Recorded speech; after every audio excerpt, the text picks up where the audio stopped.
Pembacaan Alkitab diambil dari Ester 7 ayat 1 sampai 10. Ester 7 ayat 1 sampai 10. Beginilah firman Tuhan. Datanglah raja dengan Haman untuk dijamu oleh Ester, sang ratu. Pada hari yang kedua itu, sementara minum anggur, bertanyalah pula raja kepada Ester, "Apakah permintaanmu, hai Ratu Ester? Niscaya akan dikabulkan. Dan apakah keinginanmu? Sampai setengah kerajaan sekalipun akan dipenuhi." Maka jawab Ester, sang ratu, "Ya raja, jikalau hamba mendapat kasih raja dan jikalau baik pada pemandangan raja, karuniakanlah kiranya kepada hamba nyawa hamba atas permintaan hamba dan bangsa hamba atas keinginan hamba. Karena kami, hamba serta bangsa hamba, telah terjual untuk dipunahkan, dibunuh dan dibinasakan.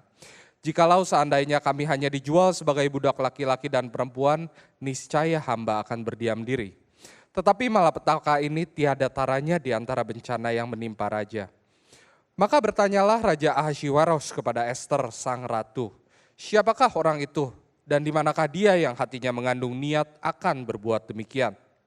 Lalu jawab Ester, "Penganiaya dan musuh itu ialah Haman, orang jahat ini." Maka Haman pun sangatlah ketakutan di hadapan raja dan ratu. Lalu bangkitlah raja dengan panas hatinya daripada minum anggur dan keluar ke taman istana. Akan tetapi Haman masih tinggal untuk memohon nyawanya kepada Ester sang ratu, karena ia melihat bahwa telah putus niat raja untuk mendatangkan celaka kepadanya. Ketika raja kembali dari taman istana ke dalam ruangan minum anggur, maka Haman berlutut pada kastil tempat Ester berbaring. Maka titah raja, "Masih jugakah ia hendak menggagahi sang ratu di dalam istanaku sendiri?" Tatkala titah raja itu keluar dari mulutnya, maka diselubungi oranglah muka Haman. Sembah Harbona, salah seorang sida-sida yang di hadapan raja. Lagi pula tiang yang dibuat Haman untuk Mordekai, orang yang menyelamatkan raja dengan pemberitahuannya itu, telah berdiri di dekat rumah Haman, 50 hasta tingginya. Lalu titah raja, "Sulakan dia pada tiang itu." Kemudian Haman disulakan pada tiang yang didirikannya untuk Mordekai, maka surutlah panas hati raja. Demikianlah firman Tuhan. Terima kasih untuk Saudara Mike yang sudah membaca ayat perikop yang akan kita pelajari hari ini, Saudara. Nah, Saudara, seperti tadi sudah dibacakan, kita sudah masuk ke pasal 7 dari kitab Ester. Di pasal ini tadi kita sudah lihat, kita akan melihat, mempelajari tindakan Allah yang menyelamatkan umatnya, melepaskan bangsa Yahudi dari ancaman pembunuhan massal terhadap seluruh bangsa mereka itu. Jadi kalau saudara masih ingat, beberapa minggu lalu di pasal 4 ada satu harapan dan keyakinan dari Mordekai bahwa Allah pasti akan menolong umatnya. Dikatakan Mordekai kepada Ester waktu itu di pasal 4 ayat 14, waktu Ester menolak permintaan Haman untuk Mordekai untuk datang menghadap raja memohon karunia, maka Haman mengatakan satu kalimat yang begitu pasti akan membuat Ester berubah.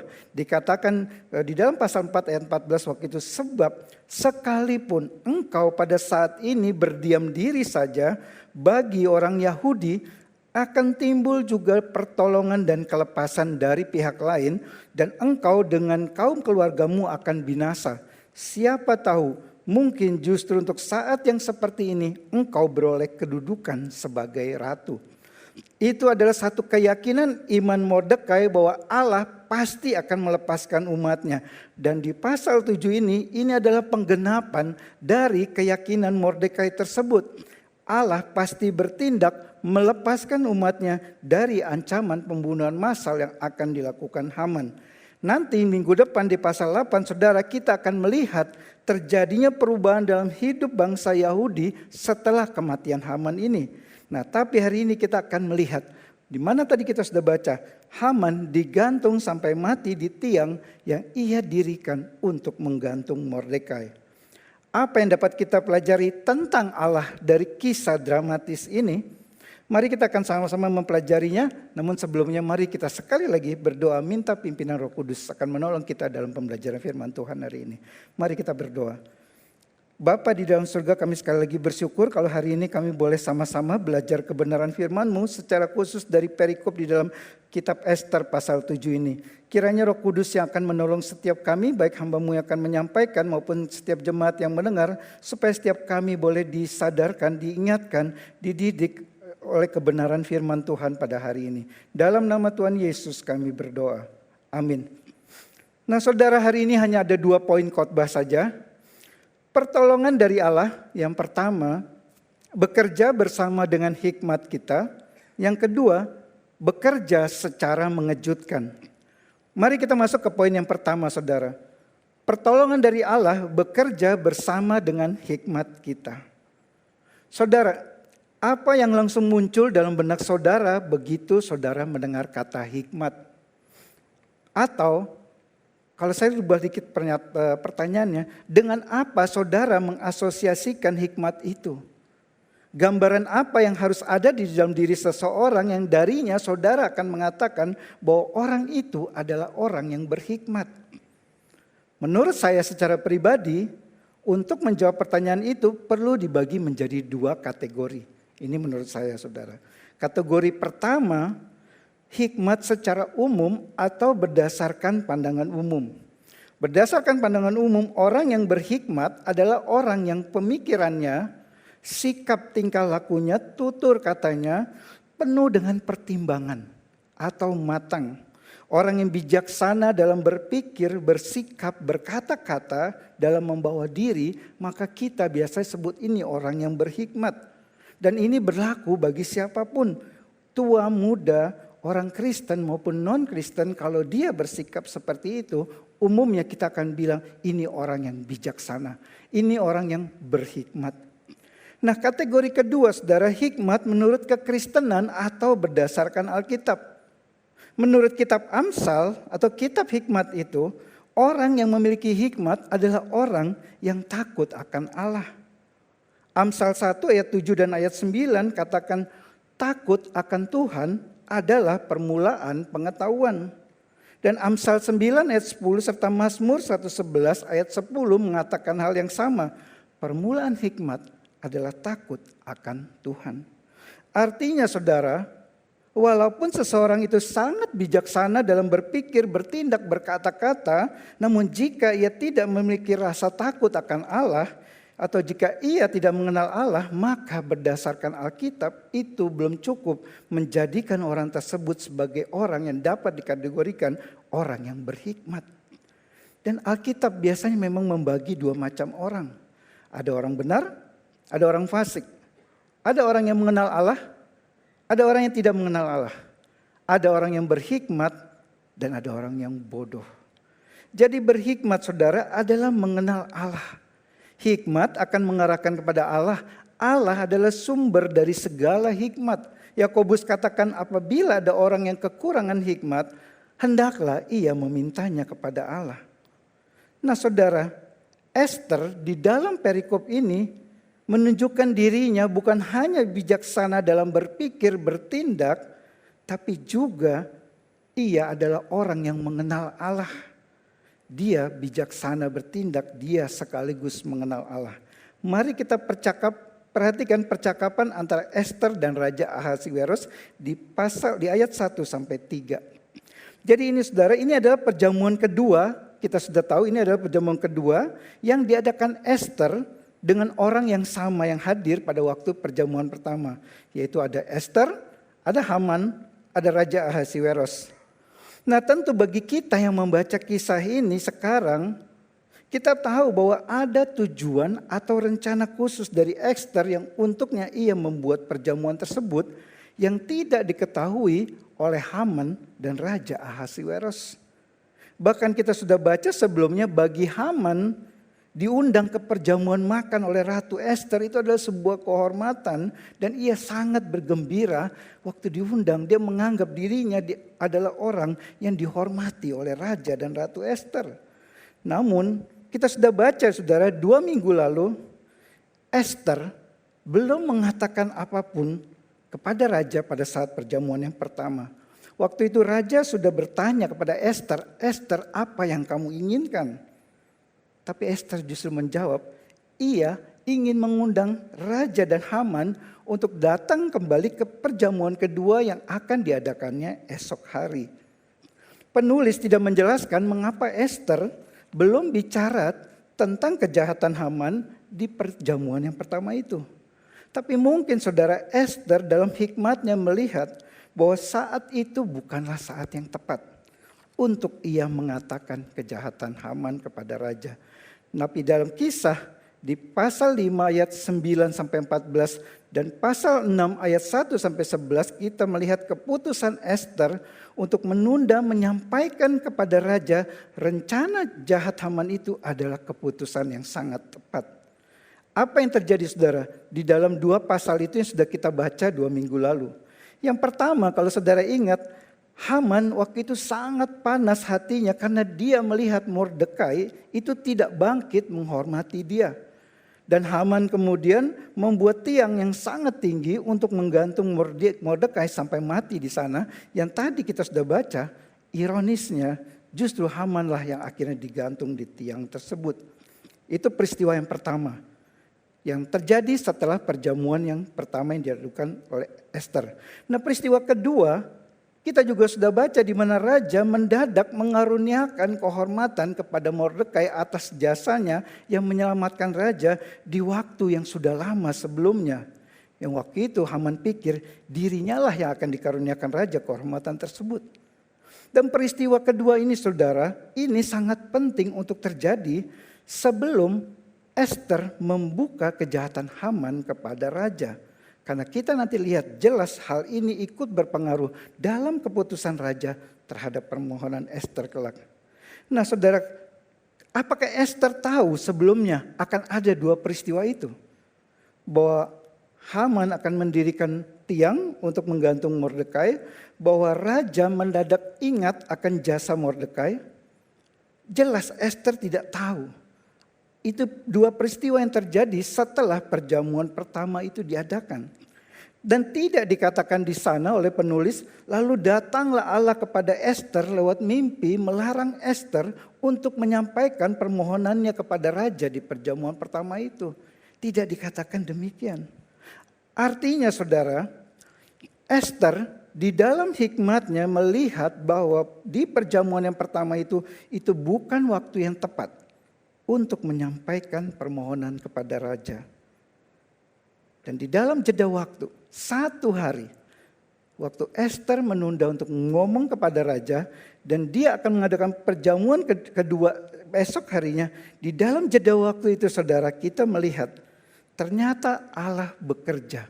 Allah mengatur 2 peristiwa yang perlu terjadi agar pada saat Esther nanti bicara kepada raja di perjamuan kedua, permohonan Esther itu akan dikabulkan oleh raja. Saudara, tentu kita yakin bahwa hikmat yang dimiliki Esther saat itu berasal dari Allah. Namun poinnya saya di sini adalah Esther menggunakan hikmatnya dalam menilai situasi saat itu. Dia tidak buru-buru, dia sabar menunggu satu kesempatan yang lebih tepat untuk bicara kepada raja. Mungkin kalau saya ada di posisi Esther, saya tidak akan menunggu lagi dan langsung menyampaikan kepada raja masalah yang ada. Karena mumpung raja sudah menunjukkan kebaikannya. Dengan menawarkan kepada Esther, apapun kamu minta saya akan berikan. Tapi saudara, Esther berhikmat dengan menahan diri, tunggu waktu yang tepat. Dan pada saat yang sama, Allah bekerja memakai rencana jahat Haman itu yang mendirikan tiang untuk menggantung Mordekai, serta Allah memakai insomnia dari Raja Ahasiweros yang tidak bisa tidur malam itu untuk mengingatkan raja akan jasa Mordekai.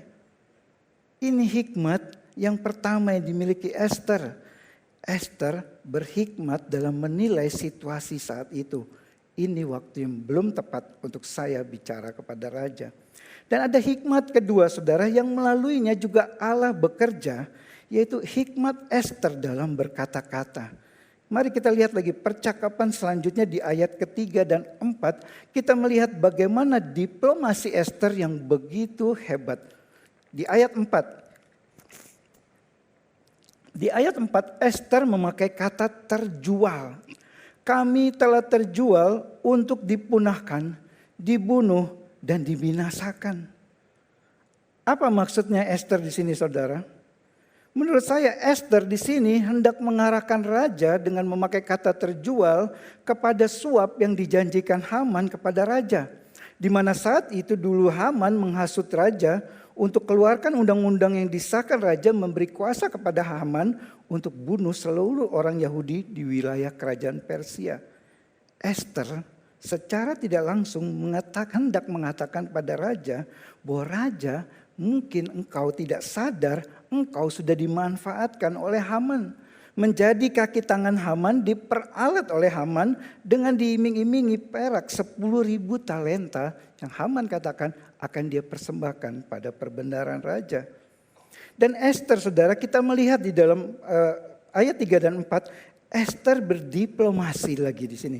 Dia katakan nilai sebesar 10.000 talenta itu tidak setara dengan kerugian yang akan diderita raja kalau raja kehilangan para budak orang Yahudi yang selama ini sudah bekerja bersumbangsih dalam kemajuan kerajaan.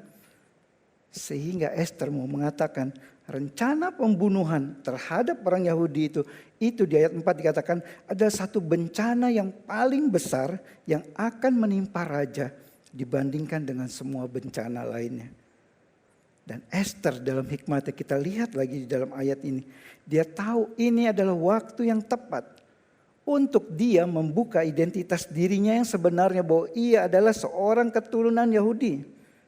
Yang artinya Ester mau katakan kepada raja, kalau rencana pembunuhan terhadap bangsa Yahudi itu diteruskan, maka itu artinya Ester pun akan mati dibunuh karena dia adalah orang Yahudi. Saudara, kita lihat di sini Ester berdiplomasi menggunakan hikmatnya. Dia hendak mengatakan kepada Raja Ahasiweros, Raja, kamu telah diperalat oleh seseorang. Raja, kamu akan kehilangan sangat banyak budak yang telah bekerja keras untuk kemajuan kerajaanmu.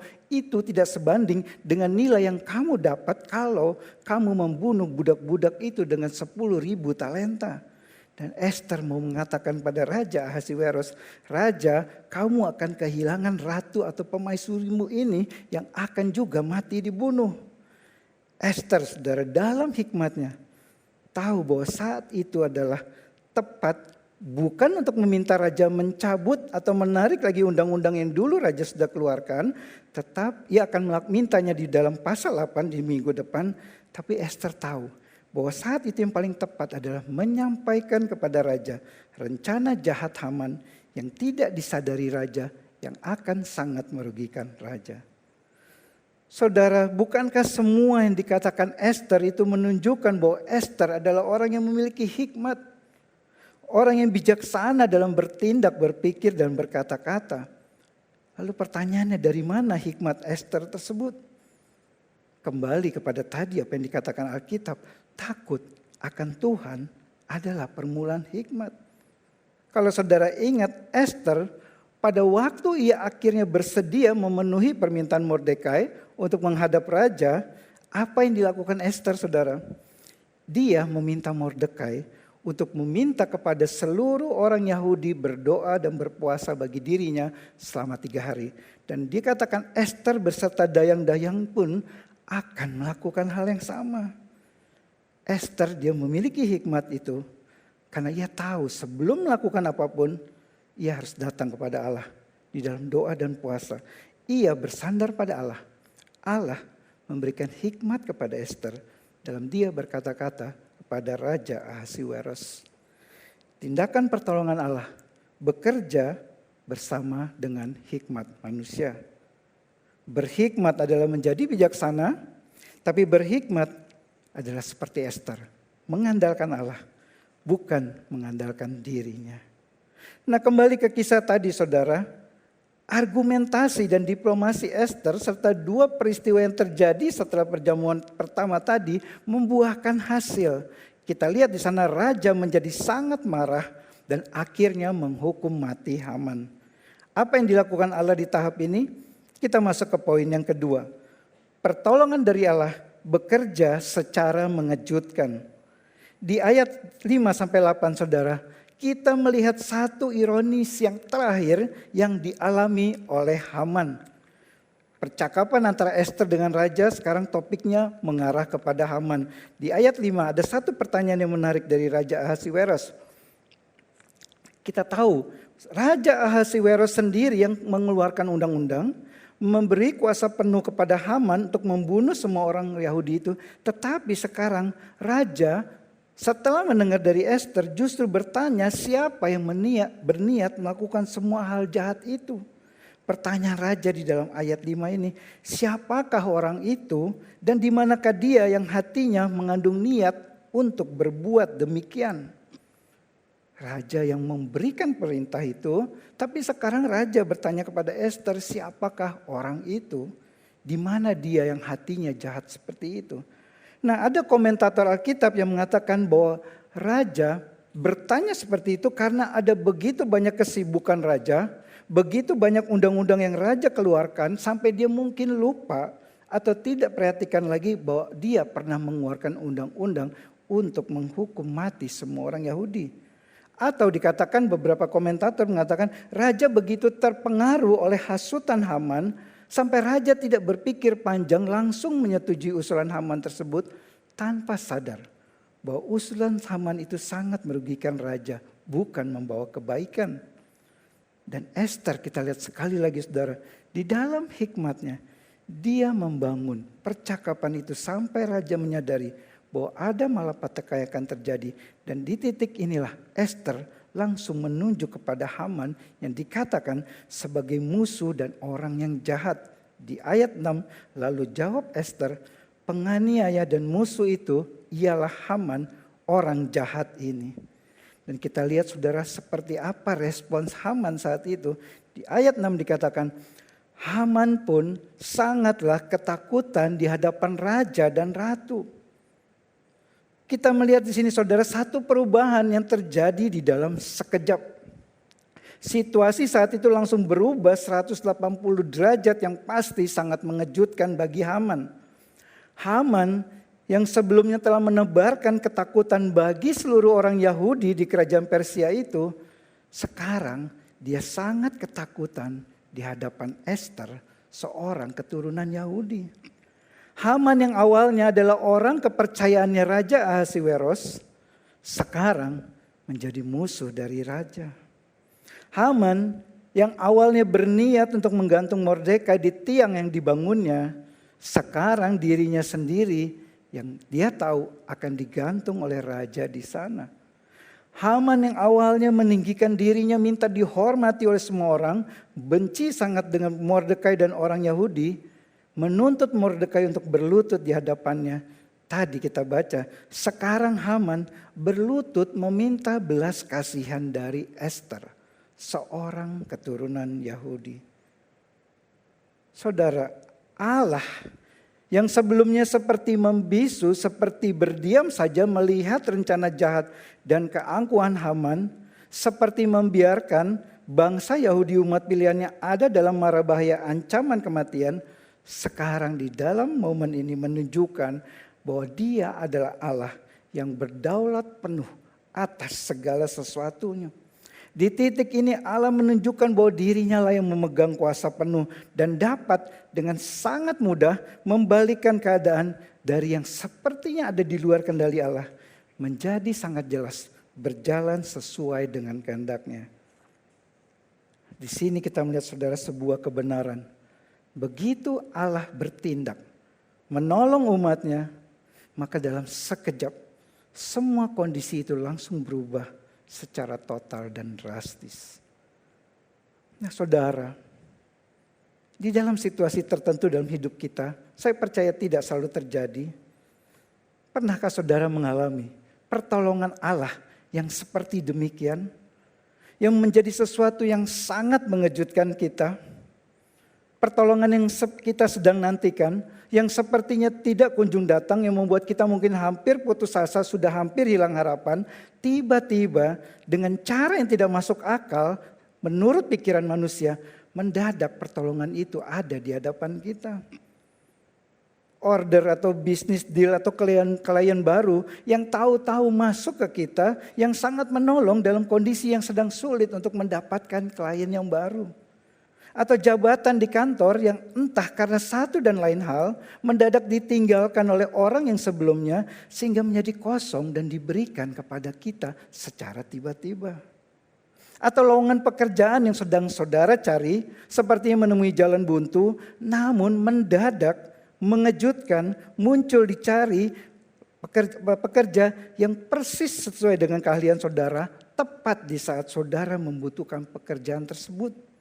Atau pertemuan dengan seseorang yang tidak sengaja yang kemudian ternyata menjadi jawaban Tuhan bagi pasangan hidup yang saudara sedang cari setelah penantian yang begitu lama yang sepertinya tidak kunjung datang.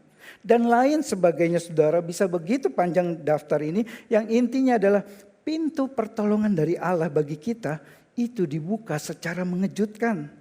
Dengan tiba-tiba, dengan cara yang tidak masuk akal, seperti yang terjadi di dalam perikop ini, menurut pikiran manusia itu tidak mungkin bisa terjadi. Sesuatu yang tidak mungkin bisa terjadi, tapi benar-benar terjadi yang langsung dalam sekejap membalikkan situasi dan keadaan kita.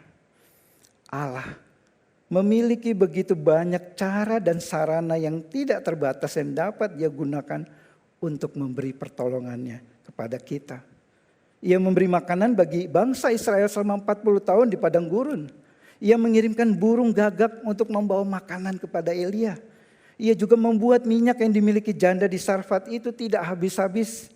Dan ada banyak lagi cara yang Allah pakai dalam menolong umatnya.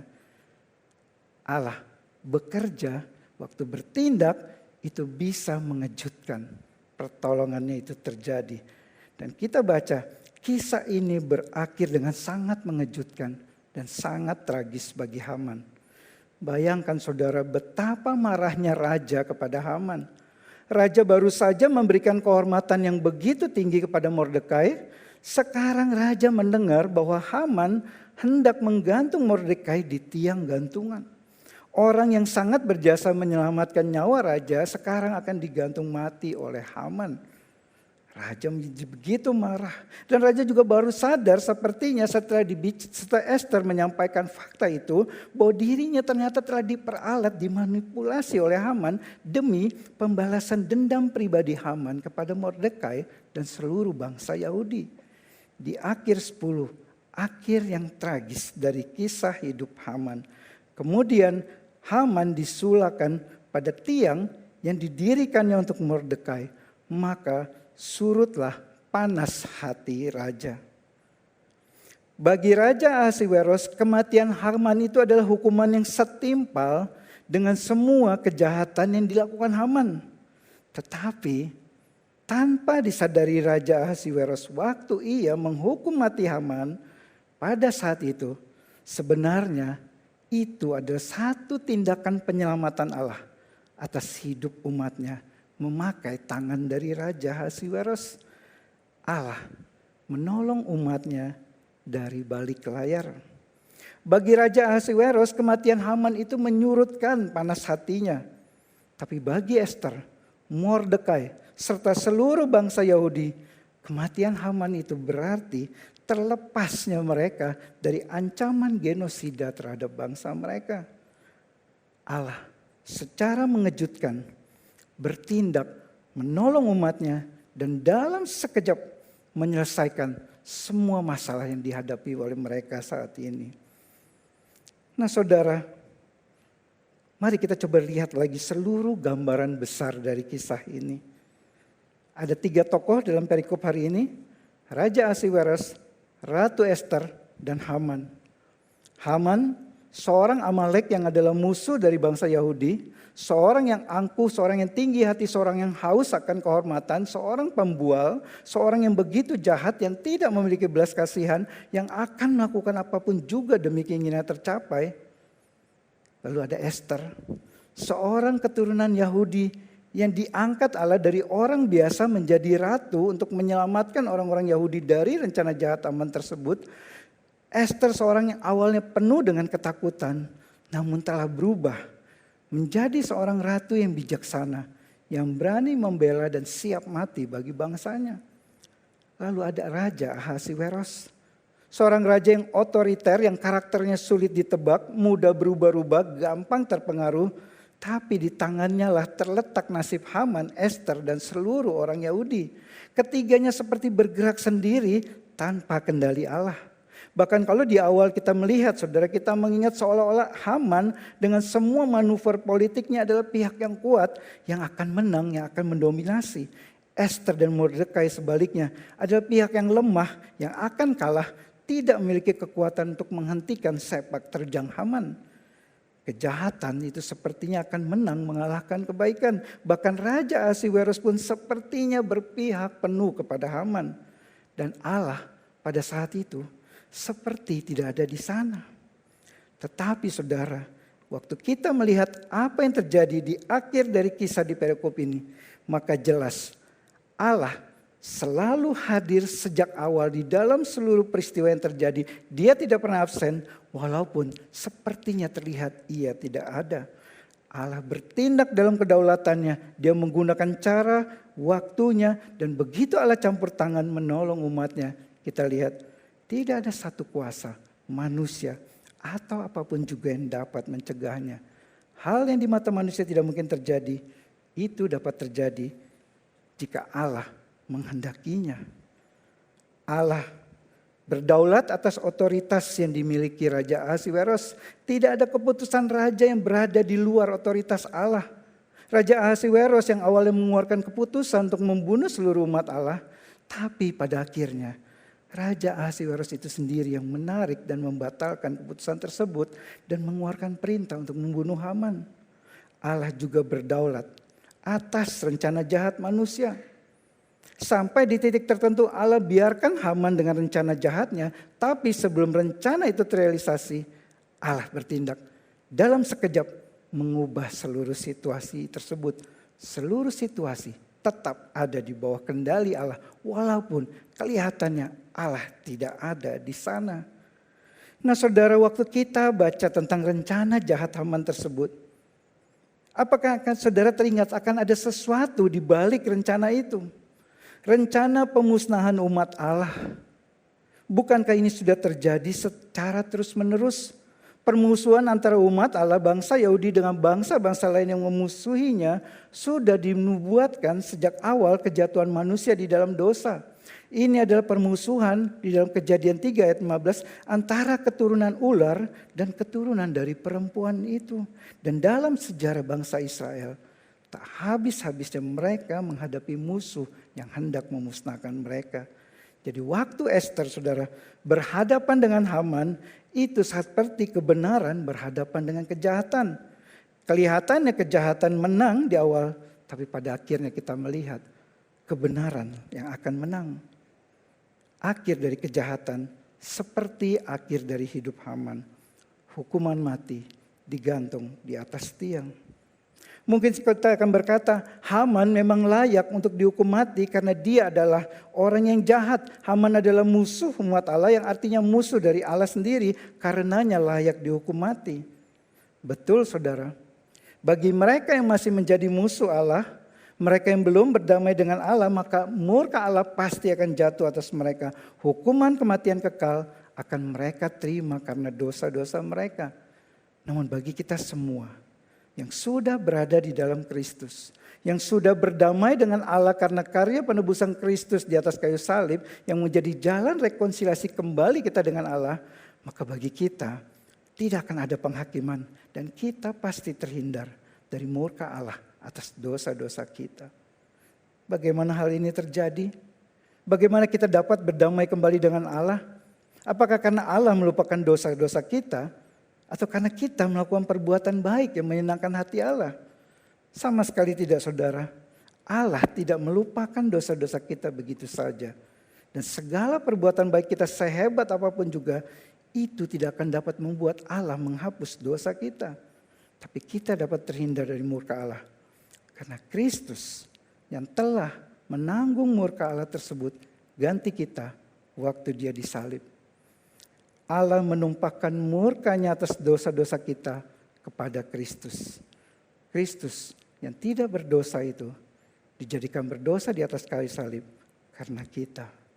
Paulus katakan pada dasarnya kita semua adalah orang-orang yang harus dimurkai Allah, harus dihukum mati oleh Allah karena dosa kita. Tetapi Paulus katakan Allah yang kaya dengan rahmat dan kasih-Nya yang besar telah menyelamatkan kita bukan karena perbuatan baik kita, tetapi semata-mata karena anugerah-Nya yang kita terima melalui iman kepada Kristus. Efesus 2 ayat 3, 4 dan ayat 8, 9. Jika Haman, saudara, digantung karena kejahatannya sendiri, sesuatu yang layak dia terima, tetapi Kristus bukan hanya digantung, tetapi disalib. Dan Kristus bukan disalib karena kejahatannya sendiri, tapi dia disalib karena kejahatan saudara, karena kejahatan saya. Alkitab katakan penyakit kitalah yang ditanggungnya, kesengsaraan kita yang dipikulnya, dan dia tertikam karena pemberontakan kita. Diremukkan karena kejahatan kita. Ganjaran yang mendatangkan keselamatan bagi kita ditimpakan kepadanya. Tuhan telah menimpakan pada Kristus kejahatan kita sekalian. Yesaya 53 ayat 4 sampai 6. Dan jika kematian Haman membuat panas hati Raja Ahasiweros surut di dalam ayat 10, maka kematian Kristus di atas kayu salib menanggung dosa-dosa kita, saudara dan saya, dan menanggung segala kejahatan kita, itu menyurutkan murka Allah dan membuat kita dapat berdamai kembali dengan Allah. Kematian Kristus bukan hanya untuk menebus dosa-dosa kita, tapi juga meredakan murka Allah atas dosa manusia. Inilah kabar baik Injil, saudara, kasih karunia Allah bagi orang berdosa. Kalau saudara saat ini belum memiliki ketenangan dalam hati sebagai orang yang telah berdamai dengan Allah, saudara masih belum yakin apakah dosa-dosa saudara sudah diampuni Allah atau tidak, maka datanglah kepada Kristus.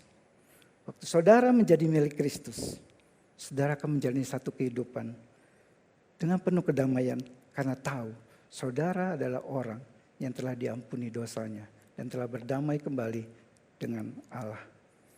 Amin. Mari kita berdoa. Bapa di dalam surga, kami bersyukur untuk kebenaran firman-Mu yang kembali mengingatkan kami bahwa kami semua adalah orang-orang yang seharusnya dimurkai oleh karena dosa, pemberontakan, dan kejahatan kami. Tidak ada sedikit pun kelayakan maupun kebaikan dalam diri kami yang dapat menghindarkan kami dari hukuman Tuhan karena segala dosa dan pelanggaran kami. Namun kami bersyukur atas berita Injil kasih karunia Allah bagi kami orang-orang berdosa, yang mengingatkan kami kembali semua bahwa kami adalah orang-orang yang telah didamaikan kembali dengan Allah oleh karena Kristus yang mati bagi kami semuanya. Kiranya berita Injil ini terus menjadi satu berita yang Roh Kudus terus ingatkan dalam hati kami. Dalam perjalanan iman kami akan tetap kuat. Kami akan tetap berjalan dengan satu kesadaran bahwa kami adalah orang-orang yang telah diampuni dosanya karena Kristus. Dalam nama Tuhan Yesus kami berdoa. Amin.